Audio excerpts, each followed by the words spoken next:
Il était dans son bureau, vers 11 heures, quand le téléphone intérieur sonna, et aussitôt, sans l'intermédiaire d'une secrétaire, ce fut la voix de M. Philippe. « Vous n'êtes pas trop occupé, Monsieur Dudon?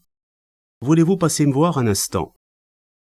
M. Pierre était à Aix-les-Bains depuis 2 semaines, et une grande partie du personnel prenait ses vacances. Il en partait et il en revenait presque chaque jour. Les bureaux avaient l'air d'autant plus vides qu'on laissait la plupart des portes ouvertes pour établir un courant d'air. M. Philippe, lui, faisait la navette entre Deauville, où il avait installé sa famille, et ne passait à Paris que 2 ou 3 jours par semaine. Il s'avança à la rencontre de Dudon, à qui il serra la main en regardant avec attention. « Entrez donc, Monsieur Dudon. Asseyez-vous. Cigarette ? C'est vrai, j'oublie toujours que vous ne fumez pas. » Afin de marquer qu'il ne s'agissait pas d'un entretien d'affaires, il ne s'installait pas à son bureau, mais sur le bras d'un fauteuil, près de la fenêtre qui s'ouvrait sur l'avenue de l'Opéra. « Savez-vous que je commence à me reprocher de vous avoir mis entre les mains de mon beau-frère ? Je ne vous trouve pas aussi bonne mine que je le voudrais. Je suis sûr que vous travaillez trop. Je ne vous reproche évidemment pas d'avoir pris votre tâche à cœur, mais peut-être perdez-vous de vue que le docteur Jourdan vous a recommandé de vous ménager pendant plusieurs mois. » Il avait déjà compris. « Ma femme est venue vous voir. » Il avait failli dire Anne-Marie, puisque la Croix-Gibet l'appelait ainsi, lui aussi. D'ailleurs, il s'habituait mal à dire « ma femme ». Elle m'a téléphoné, je préfère vous l'avouer, car je sais qu'on ne peut rien vous cacher. Il paraît que, depuis 2 ou 3 semaines, vous ressentez à nouveau des douleurs, et que vous refusez de voir le médecin. J'ai appelé celui-ci au bout du fil. C'est presque une constipation, n'est-ce pas? N'oubliez pas que je me considère un peu comme responsable de vous. Non sans raison. Jourdan n'est pas inquiet. Il tient cependant à vous voir. Il part en vacances demain matin, et vous a réservé un rendez-vous chez lui, cet après-midi. Vous avez son adresse? Il allait écrire sur une feuille de bloc-notes 32 rue Balzac. Il vous attendra à 3 heures. Je serai ici jusqu'à 6 heures, et ça me ferait plaisir de bavarder avec vous à votre retour. Il affectait de traiter la chose légèrement, et Dudon n'en était que plus troublé. Il avait fait de son mieux, pourtant, afin de rassurer Anne-Marie. Il n'était pas vraiment mal portant. Il lui arrivait seulement, à certains moments de la journée, d'avoir dans la tête une vive douleur, qui parfois s'accompagnait de vertiges. Un matin, il avait dû arrêter son taxi pendant plusieurs minutes au bord du trottoir, parce qu'il se sentait aspiré en avant, comme dans l'ambulance qu'il avait transporté à la clinique.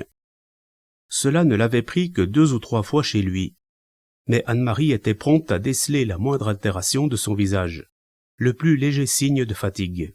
« Tu devrais consulter le docteur Jourdan. Il m'a prévenu que ça m'arriverait de temps en temps. » Il s'efforçait d'être naturel, mais il avait maintenant la preuve qu'elle n'avait pas été dupe. À la vérité, depuis son retour de Nantes, il vivait dans la peur. Il ne voulait à aucun prix être malade, et moins que jamais à présent que M. Pierre était absent.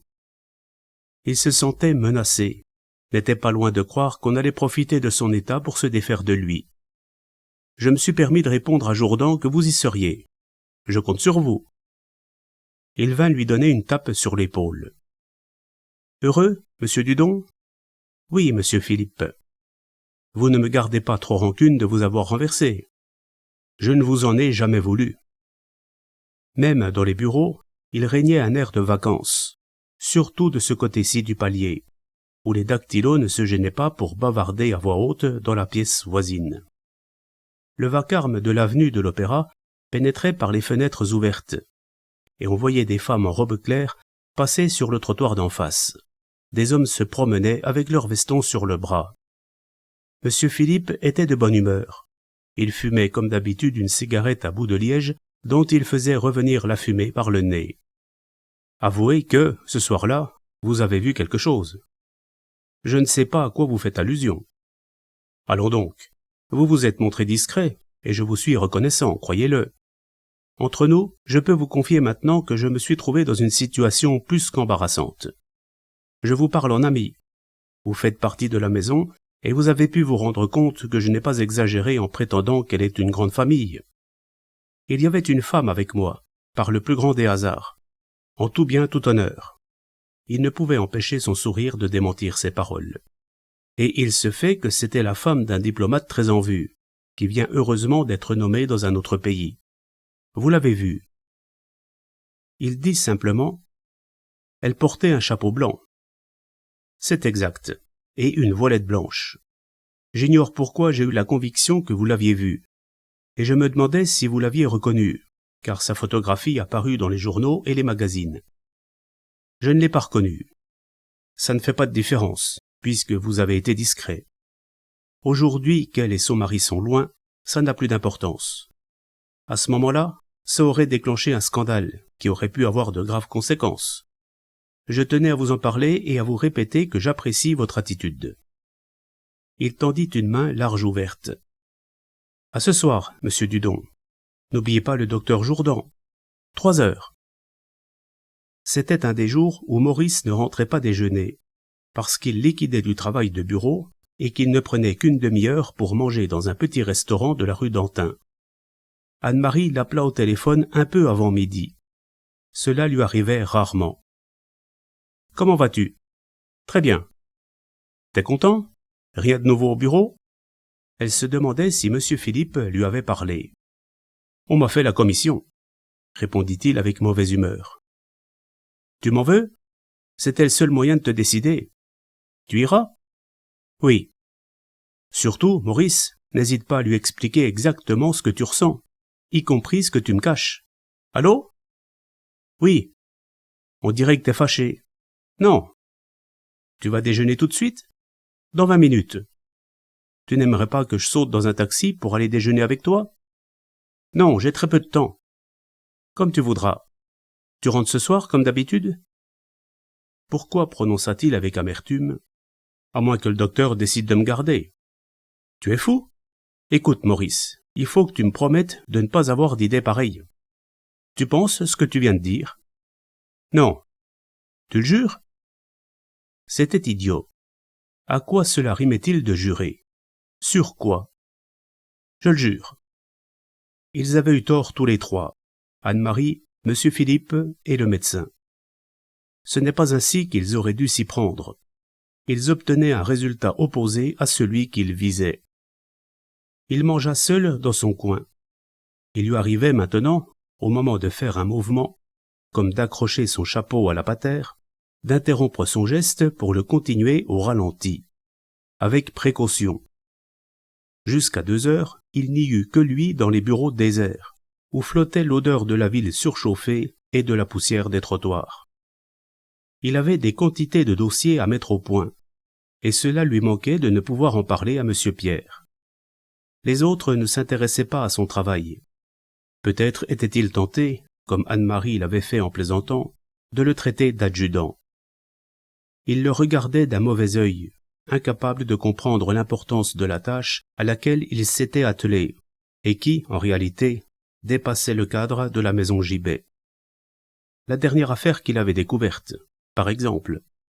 N'importe qui d'autre que lui n'y aurait vu que du feu.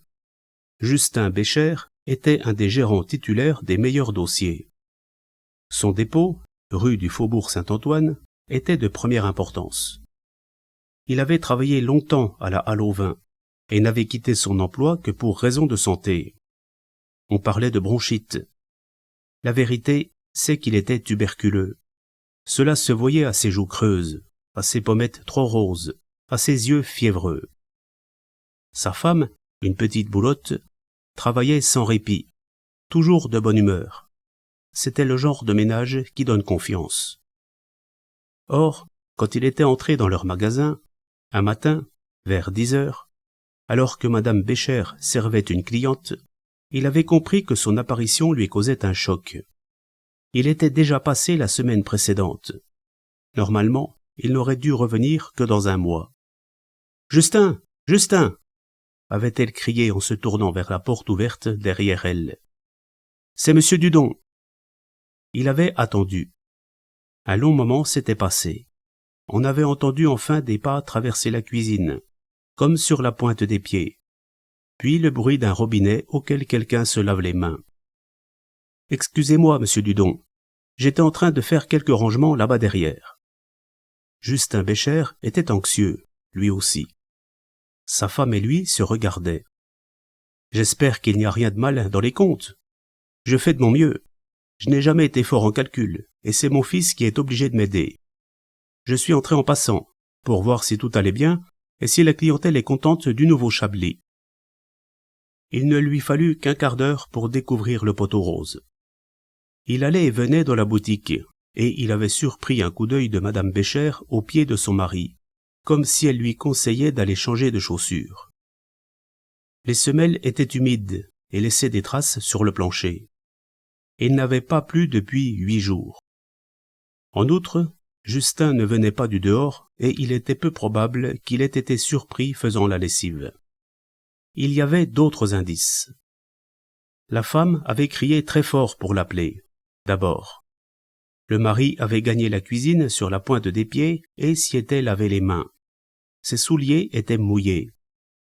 Dudon allait de casier en casier, caressant les capsules de différentes couleurs qui coiffaient les bouteilles, posant des questions anodines sur la vente de tel ou tel vin. Et, quand il arriva au fond de la boutique, près du comptoir, il vit les mains de madame Bécher qui tripotait nerveusement son tablier, tandis que Justin était pris d'une quinte de toux. « Comment se fait-il qu'on vous ait envoyé des bouteilles qui n'ont pas les capsules de la maison? Vous l'avez fait remarquer au livreur? » Les étiquettes étaient bien marquées « Dépôt Gibet », avec la mention « Bordeaux supérieur ». Mais les capsules bleues n'étaient pas estampillées « DG », comme elles auraient dû l'être. Comme pour prendre des notes, il avait tiré un calepin de sa poche, ce qui lui donnait l'aspect d'un policier. « Voulez-vous m'envelopper une de ces bouteilles, monsieur Bécher, et me rechercher la date à laquelle elles vous ont été livrées? Il est indispensable qu'on retrouve d'où vient l'erreur. » Monsieur Pierre s'y serait peut-être laissé prendre. Lui, pas. « Vous avez une cave? » C'est-à-dire qu'il existe une sorte de réduit qui donne sur la cour, et qui est de quelques marches en contrebas. Peut-être, avant d'enquêter au magasin général, ferais-je bien d'y jeter un coup d'œil. Écoutez, monsieur Dudon. Allons d'abord à la cave. Je vous supplie de m'écouter un instant. C'était la femme qui parlait, et, comme un client entrait, elle entraîna Dudon dans la cuisine, où il y avait une toile cirée à carreaux bruns sur la table, et où un lapin mijotait sur le gaz. Elle parlait bas, pendant que son mari servait dans la boutique. Depuis quelques semaines, il va beaucoup plus mal. Il ne le sait pas, mais le docteur affirme qu'il n'en a plus pour longtemps. Je ne peux pas vous empêcher de descendre dans la cave. Vous y trouverez un fût de 220 litres, c'est vrai. Mais ce n'est pas sa faute à lui, ce serait plutôt la mienne. Mon beau-frère, le mari de ma sœur, qui possède une vigne dans le Médoc, m'a envoyé ce vin. Nous aurions pu le boire. Ça fait du tort à mon mari. Moi, je n'y tiens pas. Il suit un traitement très cher, et les études du garçon coûtent les yeux de la tête, sans parler des vêtements. J'ai pensé que ça ne ferait de mal à personne si nous revendions ce vin. Comme nous n'avons pas le droit d'avoir autre chose que des vins Gibet dans le magasin, j'ai eu l'idée de nous servir des bouteilles vidées qu'on nous rapporte. Elle pleurait, utilisait un coin de son tablier en guise de mouchoir. Quelle différence ça fait-il pour ces messieurs qui sont si riches? Je suis sûr que vous comprenez, vous, monsieur Dudon, car vous êtes un homme comme nous, sauf que vous avez de l'instruction. Laisse-nous, Justin. Reste dans le magasin. Il vaut mieux que ce soit moi qui parle à monsieur. Tu vas encore te mettre dans tous tes états. Vous avez gardé les congés de la régie? Elle ne réfléchit pas. Ces gens-là inventent les histoires les plus compliquées, mais ne pensent jamais aux petits détails révélateurs. Elle ouvrit un tiroir du buffet de cuisine où il y avait de tout. De vieilles lettres, des photographies, des bouts de ficelle et des prospectus, des notes de gaz et des polices d'assurance. Un portefeuille s'y trouvait aussi, trop grand pour être mis dans une poche. Elle cherchait fébrilement, et, quand elle mit la main sur un papier jaune, elle ne soupçonna pas que c'était leur perte. Elle souriait, au contraire. Elle était presque sûre d'avoir gagné la partie. Nous en avons soutiré à peine la moitié, et encore, mon fils en a-t-il bu une partie. Je vous montrerai ce qu'il en reste. Ce congé est daté d'il y a 2 ans. Ça ne doit pas être le bon. Vous n'en avez pas d'autres. Elle en trouva 3, 4, 5, qui tous portaient le même nom d'expéditeur. Elle comprit enfin, et le sang se porta à ses oreilles. Probablement en découvrirez-vous d'autres encore, Madame Bécher. De toute façon, la régie de Saint-Maximin en possède les talons. Je reviendrai. Le trafic durait depuis 2 ans au moins. Probablement depuis plus longtemps, car on devait bien parfois vider le trop-plein du tiroir. Il n'avait pas encore la réponse de Saint-Maximin. Il ne tarderait pas à la recevoir. Personne ne savait rien de cette affaire-là au bureau, pas même M. Pierre. Il n'avait pas le droit d'être malade. Si Anne-Marie n'avait pas téléphoné à M. Philippe, il n'aurait pas été obligé de voir le médecin et ses malaises auraient fini par passer. Il prit un taxi pour se rendre rue Balzac. C'était un bel immeuble, avec une porte en fer forgé doublée d'une vitre. Le vestibule était en marbre et le concierge portait un uniforme bleu de roi. 3e étage. À gauche ou à droite? C'était une faute. Ici, il n'y avait pas de locataire à gauche ou à droite. Les gens occupaient l'étage entier. Une femme de chambre vint lui ouvrir. Il y avait des malles et des clubs de golf dans l'entrée, ainsi que 4 ou 5 raquettes dans leurs gaines. On entendait une voix d'enfant. « Le docteur est à vous tout de suite. » Dans le salon où on le fit attendre, il vit, sur le piano à queue, la photographie d'une jeune femme blonde, celle des enfants, et des peintures modernes mettaient des taches vives sur le blanc des murs. « Vous voulez me suivre, monsieur Dudon ?» Il tressaillit, car il regardait du côté opposé et n'avait pas entendu le docteur entrer.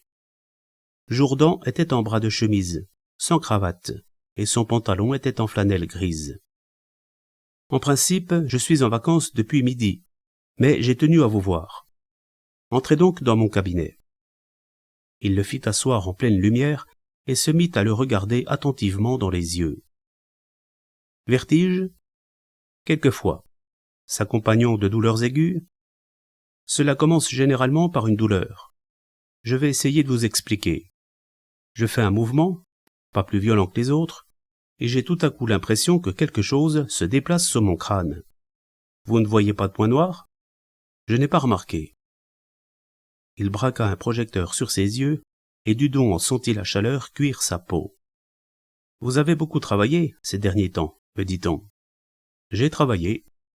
N'y avez-vous pas mis un certain acharnement? » »« On vous l'a dit ?» Il n'aimait pas le mot « acharnement ». C'est M. Philippe qui avait dû le prononcer, ce qui laissait supposer que, de l'autre côté du palier, avenue de l'Opéra, on parlait beaucoup de lui. Qu'est-ce qu'ils entendaient par « acharnement » ? Est-ce que ce mot ne comportait pas un sens péjoratif? On m'a dit simplement que vous preniez votre besogne très à cœur. Encore un mot qui le faisait tiquer, venant d'où il venait. Cela n'avait-il pas un petit air de famille avec l'adjudant d'Anne-Marie? Pourquoi M. Philippe s'était-il montré si familier avec lui, ce matin-là? Sans raison, il lui avait parlé, comme à un égal, comme à un ami, de la dame au chapeau blanc, et pour peu, il lui aurait fait des confidences. Je ne me sens pas du tout fatigué. Il affectait de dédaigner ses malaises, mais le docteur, lui, les prenait au sérieux, de sorte qu'il commençait à avoir vraiment peur, non seulement d'être malade, mais qu'on en profite pour l'écarter. « Voulez-vous passer à côté ?» La pièce était étroite, sans fenêtre, avec seulement des instruments et un étroit divan de cuir noir. « Je dois me déshabiller ?»« Ce n'est pas nécessaire. Mettez-vous à l'aise. Retirez votre veston et votre cravate. Détendez-vous. » Il dut le quitter pour répondre au téléphone. « Allô? Non, c'est absolument impossible. Je sais, on dit toujours ça. Qu'il s'adresse au docteur Doncker, qu'il verra quand il voudra. Il est prévenu. » L'examen dura près d'1 heure, et pendant tout ce temps, Dudon se sentit coupé du monde. Il n'essayait plus de plaisanter, n'osait même pas poser de questions. Il ne se disait plus que le docteur Jourdan était un homme comme un autre. qui rougissait en posant les mains sur les hanches d'Anne-Marie dans le petit bureau du fond du couloir. Docile, il se contentait de faire ce qu'on lui demandait. Ils se retrouvèrent enfin dans le cabinet éclairé par du vrai soleil. Je ne crois pas que vous ayez à craindre quoi que ce soit pour le moment, ni même dans l'avenir. Mais il est indispensable que vous vous détendiez. Il poursuivit d'un ton léger. Je suppose que, comme tout le monde, vous avez droit à 2 ou 3 semaines de vacances. Prenez-les donc dès maintenant. Demain? Aussitôt que possible. J'hésite à vous conseiller la mer. Vous aimez beaucoup la mer? Ça m'est égal. Dans ce cas, choisissez de préférence un coin tranquille à la campagne. Installez-vous dans une bonne auberge avec votre femme et pêchez à la ligne. Je ne pêche pas. Promenez-vous, sans excès. Étendez-vous sur l'herbe. Je vais vous prescrire des dragées que vous prendrez au moment des douleurs et qui vous aideront. Il est nécessaire que je parte. Il est nécessaire que vous vous reposiez. 2 semaines? J'aimerais mieux 4, mais ça vous regarde. Je vous remercie, docteur. Je rentre moi-même dans 15 jours. Téléphonez-moi à votre retour. Votre femme a mon numéro. Le docteur devait avoir envie de lui poser d'autres questions. Dudon le devinait à sa façon de le regarder, mais il ne donnait aucune prise. Glissait l'ordonnance dans son portefeuille, reboutonnait son veston, cherchait son chapeau des yeux. Bonnes vacances. À vous aussi, docteur. Sur son bureau, avenue de l'Opéra, il trouva une note le priant de passer chez M. Philippe. Celui-ci s'était changé et portait un complet de sport clair. Dudon avait aperçu sa voiture à la porte et, comme chez le médecin, avait remarqué des clubs de golf et des raquettes. « Vous voyez, dit aussitôt la Croix-Gibet, qu'il n'y avait pas lieu de s'alarmer, mais qu'il était quand même utile que vous rencontriez Jourdan. Il m'a téléphoné après votre départ pour me mettre au courant, comme je le lui avais demandé. J'ai pu avoir mon beau-frère au bout du fil, et il est tout à fait d'accord avec moi. Pour que je prenne des vacances? Vous partirez dès demain matin. Maintenant, il reste une petite question à régler entre nous. Ce ne sont pas des vacances ordinaires, puisque c'est votre accident qui vous oblige à les prendre. Il est donc entendu que vos frais, ainsi que ceux de votre femme, seront à ma charge. Avez-vous une idée de l'endroit que vous choisirez? Pas encore. Où preniez-vous vos vacances les années précédentes? Je n'en prenais pas. Cela causa comme une petite commotion électrique. Vous n'êtes jamais allé à la campagne? Parfois à la mer, ces derniers temps, le dimanche, avec Anne-Marie. Pourquoi ne pas dire Anne-Marie, après tout? Vous lui demanderez de vous choisir un coin tranquille, pas trop loin d'une ville où il y ait un bon médecin. Je ferais peut-être mieux de lui téléphoner. Vous me le permettez? Il ne téléphona pas devant lui. Il vous suffira d'envoyer votre adresse au bureau, de façon que nous sachions où vous êtes. Je vous ai préparé un chèque à valoir sur vos frais. Pourquoi avait-il envie de pleurer en sortant du bureau de M. Philippe? On était gentil avec lui, trop gentil. Cela ne lui paraissait pas naturel. On agissait comme si on lui cachait quelque chose, un peu comme Madame Bécher avec son mari. Il fut encore plus surpris, quelques minutes avant 6 heures, d'entendre frapper à sa porte et de voir Anne-Marie entrer dans son bureau. Elle portait une robe à fleurs qu'il ne lui connaissait pas, un grand chapeau de paille qui était nouveau aussi. C'était la première fois qu'elle pénétrait dans les locaux de l'avenue de l'Opéra, en tout cas à sa connaissance. On m'a désigné ta porte et on m'a dit de frapper. Il était occupé à ranger ses dossiers. Alors, Maurice? Il ne comprit pas le sens de son interpellation, ni pourquoi ses yeux étaient si gais. Tu boudes? Non. N'est-ce pas merveilleux? Qu'est-ce qui est merveilleux? Tout. Nous partons en vacances, on paie nos frais, nous allons être ensemble du matin au soir, sans rien faire, sans souci, comme à la clinique. Il la regardait en dessous. Tu n'as pas été heureux à la clinique? Oui. La différence, c'est que, cette fois, tu n'es pas malade. Je connais un petit hôtel, à Sancerre, au bord de la Loire, où on mange très bien et où les chambres sont gaies. Tu y es allé souvent? 2 fois. Avec qui? Elle fut déroutée. Il ne lui avait jamais posé de questions de ce genre, ni parlé sur ce ton. Il insistait. Ce n'était pas avec M. Philippe, par hasard? Cela la fit rire. Je peux te jurer que non. Tu tiens à savoir? Non. Tu préfères aller ailleurs? Ça m'est indifférent. Je suis venu te chercher pour que nous t'achetions des pantalons de flanelle et des chemises de sport, tant que les magasins sont encore ouverts. T'as fini ton travail? Qu'est-ce qu'il t'a dit? Rien. Ce que tu sais. Quoi? Que t'as besoin de 3 semaines de congé, et 2. Si tu y tiens, 2. Et qu'il considère que c'était à lui d'en faire les frais. C'est tout? Absolument tout. Tu n'es pas passé par son bureau? Il était déjà parti. Comment le sais-tu? Je l'ai demandé au bonhomme qui est dans l'entrée. Pourquoi? T'es jaloux, Maurice. C'est vrai que tu deviens jaloux? Cela paraissait lui faire plaisir. Il grogna. Je ne suis pas jaloux. N'oublie pas que tu as une ordonnance à déposer à la pharmacie. Ça signifie que le docteur Jourdan t'a téléphoné aussi. Ce n'est pas lui, c'est moi.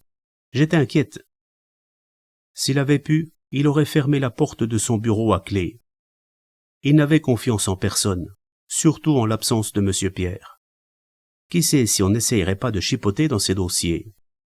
Certaines gens tâchaient de passer par-dessus sa tête et venaient avenue de l'Opéra dans l'espoir d'attendrir un des sous-directeurs. Or, les sous-directeurs n'étaient au courant de rien. Cela les flattait de faire étalage de leur influence. Un seul classeur fermait à clé, et il n'était pas assez grand pour tout contenir. Il y avait rangé les dossiers les plus importants, comme le dossier Bécher, mais rien ne lui prouvait que nul dans la maison ne possédait un double des clés. Quand ils partirent, il n'y avait personne dans les bureaux. Ils eurent de la peine à trouver des magasins encore ouverts. Il ne se sentait pas en train. Il aurait préféré rentrer chez lui et remettre ses questions de départ à plus tard. Nous n'aurons peut-être pas de billets pour demain. J'ai retenu nos places. Et là-bas, ah, comment as-tu dit? Sancerre, c'est sur la ligne de Nevers. J'ai téléphoné. Je parie que tu t'es assuré qu'il y a un bon spécialiste à Nevers. Le docteur Jourdan me l'a dit. Il ricana. Il a dû lui envoyer un mot pour le mettre au courant de mon cas. C'est ainsi que ça se passe d'habitude. Il avait lancé cela en l'air, comme une plaisanterie. Cela l'effraya encore plus d'apprendre que c'était vrai, et il se demanda s'il était réellement malade. Qu'est-ce qu'on craint? On ne craint rien. On prend ses précautions. Contre quoi? Contre toute complication qui pourrait survenir. Tu aimes ces chemises? Non. Et celle-là, dans le coin de la vitrine? Non plus. Il avait décidé d'être désagréable. Dans les magasins, il ne prononça que des monosyllabes, en laissant peser sur les vendeurs un regard glauque. Devant une glace à 3 faces, dans un pantalon trop long et trop étroit, qu'on prétendait lui arranger en une demi-heure, il se vit le nez de travers, les oreilles plus grandes qu'il ne les croyait. Anne-Marie ne perdait pas sa bonne humeur, ce qu'il considérait comme un mauvais signe. On aurait dû lui faire des recommandations. Il y avait une tâche écrasante qu'il était seul capable d'accomplir. Or, il n'avait fait que déblayer le terrain. Quelques dossiers seulement étaient épluchés. Aux 4 coins de Paris, des Madame Pernette et des Justin Bécher se livraient sans joie à leur sale petite tricherie. Avant de partir, M. Pierre, au cours de leur dernière conversation, lui avait dit des choses extrêmement pertinentes qui l'avaient frappé. « Voyez-vous, monsieur Dudon, ces gens-là vous rétorquent qu'ils ne gagnent que tout juste de quoi vivre. C'est de cet argument qu'ils se servent pour excuser leurs irrégularités.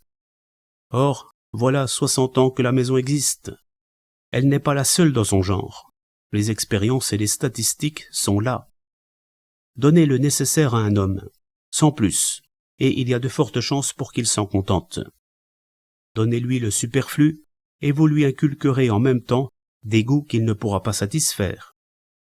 Les bénéfices de nos dépositaires sont basés sur ce principe comme le traitement des employés dans les grandes banques, dans les compagnies d'assurance et dans toute affaire importante. Ce sont rarement ceux-là qui sont malhonnêtes, pour peu qu'on tienne la main. Il y avait beaucoup réfléchi. Un jour, quand M. Pierre reviendrait, il lui reparlerait de cette question. M. Pierre, en effet, l'envisageait de trop haut, seulement en idées et en chiffres. Il n'allait pas renifler dans les coins, et jamais il n'aurait découvert le truc du vin soutiré dans la cave et des bouteilles qui servaient plusieurs fois. Qu'est-ce que les Béchers y avaient gagné? À peine quelques francs de plus qu'en vendant les vins Gibet. Car le vin qu'ils recevaient du beau-frère n'était évidemment pas un cadeau, et ils devaient le payer. Cela n'améliorait pas sensiblement leur vie, et il est fort probable que, depuis des années qu'ils se livraient à ce trafic, ils vivaient dans les transes. C'est justement cela qui l'expliquerait. Cela ne contredirait pas les principes fondamentaux de la maison, mais il ne suffirait pas de ne leur laisser gagner que l'argent indispensable. Tu ne portes jamais de chapeau de paille? J'en ai eu un quand j'étais petit. Tu devrais acheter celui-ci pour la campagne. Essaie-le. Il était trop petit. On alla lui en chercher un plus grand, et il se voyait toujours le nez de travers. L'éclairage bleuté lui donnait un drôle de teint. Il te plaît? Ça m'est égal.